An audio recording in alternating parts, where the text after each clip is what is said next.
Alice's Adventures in Wonderland by Lewis Carroll. Chapter 3, A Caucus Race and a Long Tail. They were indeed a queer-looking party that assembled on the bank, the birds with draggled feathers, the animals with their fur clinging close to them, and all dripping wet, cross, and uncomfortable. The first question, of course, was how to get dry again. They had a consultation about this, and after a few minutes it seemed quite natural to Alice to find herself talking familiarly with them, as if she had known them all her life. Indeed, she had quite a long argument with the Lory, who at last turned sulky, and would only say, "I am older than you, and must know better," and this Alice would not allow without knowing how old it was, and, as the Lory positively refused to tell its age, there was no more to be said.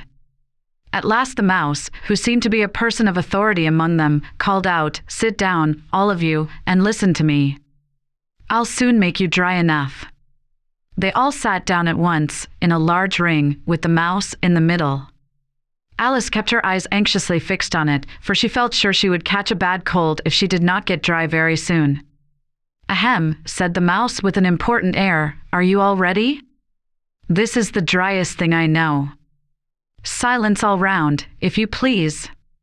William the Conqueror, whose cause was favored by the Pope, was soon submitted to by the English, who wanted leaders, and had been of late much accustomed to usurpation and conquest.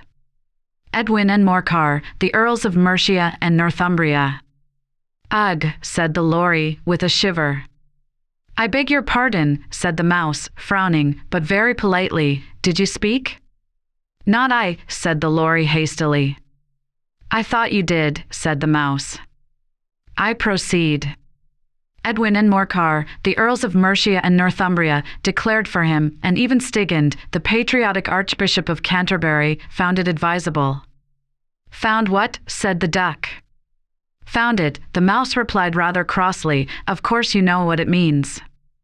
"I know what it means well enough. When I find a thing," said the duck, "it's generally a frog or a worm. The question is, what did the Archbishop find?" The mouse did not notice this question, but hurriedly went on, found it advisable to go with Edgar Atheling to meet William and offer him the crown. William's conduct at first was moderate. But the insolence of his Normans, "How are you getting on now, my dear?" it continued, turning to Alice as it spoke. "As wet as ever," said Alice in a melancholy tone. "It doesn't seem to dry me at all."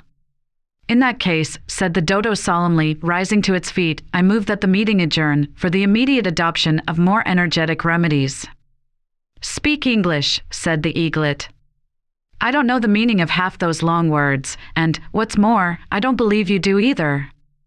And the eaglet bent down its head to hide a smile. Some of the other birds tittered audibly.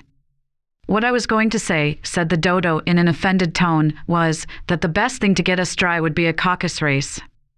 "What is a caucus race?" said Alice, not that she wanted much to know, but the dodo had paused as if it thought that somebody ought to speak, and no one else seemed inclined to say anything. "Why," said the dodo, "the best way to explain it is to do it. And, as you might like to try the thing yourself, some winter day, I will tell you how the dodo managed it. First, it marked out a race course, in a sort of circle, the exact shape doesn't matter, it said, and then all the party were placed along the course, here and there. There was no 1, 2, 3, and away, but they began running when they liked, and left off when they liked, so that it was not easy to know when the race was over. However, when they had been running half an hour or so, and were quite dry again, the dodo suddenly called out, 'The race is over,' and they all crowded round it, panting, and asking, 'But who has won?' This question the dodo could not answer without a great deal of thought, and it sat for a long time with one finger pressed upon its forehead, the position in which you usually see Shakespeare in the pictures of him, while the rest waited in silence. At last the dodo said, "Everybody has won, and all must have prizes." "But who is to give the prizes?" quite a chorus of voices asked. "Why, she, of course," said the dodo, pointing to Alice with one finger, and the whole party at once crowded round her, calling out in a confused way, "Prizes! Prizes!" Alice had no idea what to do, and in despair she put her hand in her pocket and pulled out a box of comfits. Luckily the salt water had not got into it, and handed them round as prizes. There was exactly 1 apiece, all round. "But she must have a prize herself, you know," said the mouse. Of course, the dodo replied very gravely. What else have you got in your pocket? He went on, turning to Alice. Only a thimble, said Alice sadly. Hand it over here, said the dodo. Then they all crowded round her once more, while the dodo solemnly presented the thimble, saying, We beg your acceptance of this elegant thimble, and, when it had finished this short speech, they all cheered. Alice thought the whole thing very absurd, but they all looked so grave that she did not dare to laugh, and, as she could not think of anything to say, she simply bowed, and took the thimble, looking as solemn as she could. The next thing was to eat the comfits. This caused some noise and confusion, as the large birds complained that they could not taste theirs, and the small ones choked and had to be patted on the back. However, it was over at last, and they sat down again in a ring, and begged the mouse to tell them something more. You promised to tell me your history, you know, said Alice, and why it is you hate C&D, she added in a whisper, half afraid that it would be offended again. Mine is a long and a sad tale, said the mouse, turning to Alice and sighing. It is a long tale, certainly, said Alice, looking down with wonder at the mouse's tail, but why do you call it sad? And she kept on puzzling about it while the mouse was speaking, so that her idea of the tale was something like this. Fury said to a mouse that he met in the house. Let us both go to law. I will prosecute you. Come. I'll take no denial. We must have a trial for really this morning I've nothing to do, said the mouse to the cur. Such a trial, dear sir, with no jury or judge, would be wasting our breath. I'll be judge, I'll be jury, said cunning old Fury. I'll try the whole cause and condemn you to death. You are not attending, said the mouse to Alice severely. What are you thinking of? I beg your pardon, said Alice very humbly. You had got to the fifth bend, I think? I had not, cried the mouse, sharply and very angrily. A nut, said Alice, always ready to make herself useful and looking anxiously about her.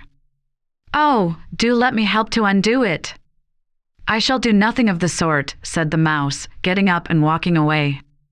You insult me by talking such nonsense. I didn't mean it, pleaded poor Alice. But you're so easily offended, you know.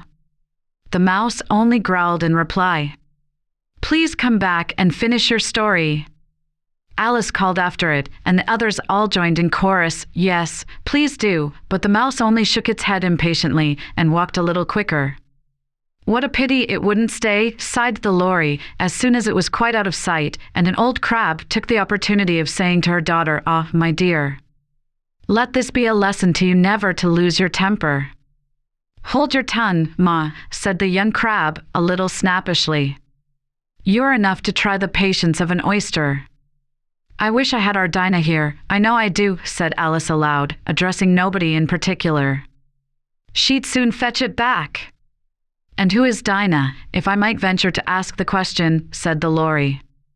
Alice replied eagerly, for she was always ready to talk about her pet, Dinah's our cat. And she's such a capital one for catching mice you can't think. And oh, I wish you could see her after the birds.